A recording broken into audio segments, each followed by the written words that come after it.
Hello everyone, German embassy Bangladesh কিন্তু last উইকে একটি চমকপ্রদ অ্যানাউন্সমেন্ট করেছে এবং তাদের পূর্ব ঘোষণা অনুযায়ী জানুয়ারি 2025 থেকে মাস্টার্স অ্যাপ্লিক্যান্টদের যে আবেদনগুলো রয়েছে সেগুলো কিন্তু ভিএফএস গ্লোবালের মাধ্যমে তারা রিসিভ করবে এবং যাচাই বাছাই শেষে তাদের যে ভিসা ডিসিশনটি কিন্তু ভিএফএস গ্লোবালের মাধ্যমেই জানিয়ে দিবে।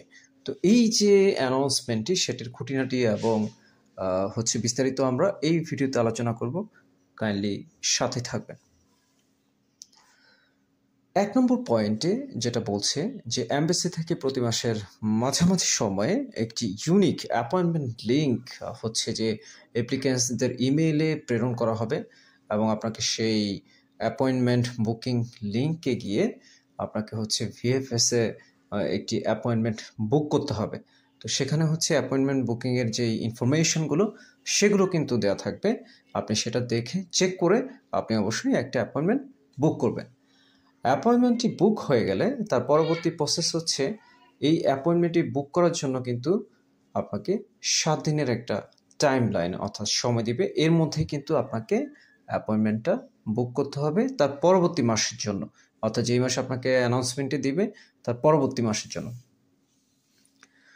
আপনাকে আপনার নির্দিষ্ট যে অ্যাপয়েন্টমেন্ট ডেট আছে সে অনুযায়ী আপনার যে ডকুমেন্টস এবং বায়োমেট্রিক্সগুলো আপনাকে কিন্তু ভিএফএসে সশরীরে গিয়ে সাবমিট করতে হবে এবং সাথে পাসপোর্টটাও কিন্তু সেখানে জমা দিতে হবে।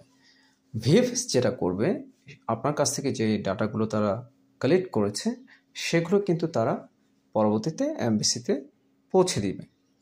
এবং মোস্ট ভাইটাল পয়েন্ট যেটা হলো, এমবেসি যে আপনার এই যে পেপারসগুলো আপনি সাবমিট করেছেন সেগুলো যাচাই বাছাই করে দেখবে এবং দেখার পরে তারা কিন্তু সর্বোচ্চ 4 সপ্তাহের মধ্যে একটা ডিসিশন তৈরি করবে আপনার জন্য এবং পরবর্তীতে ডিসিশনটি হয়ে গেলে সে কিন্তু আপনার ফাইলটা আবারও ভিএফএস গ্লোবালে সেন্ড করে দিবে, যেখান থেকে আপনি আপনার পাসপোর্টটা কালেক্ট করবেন।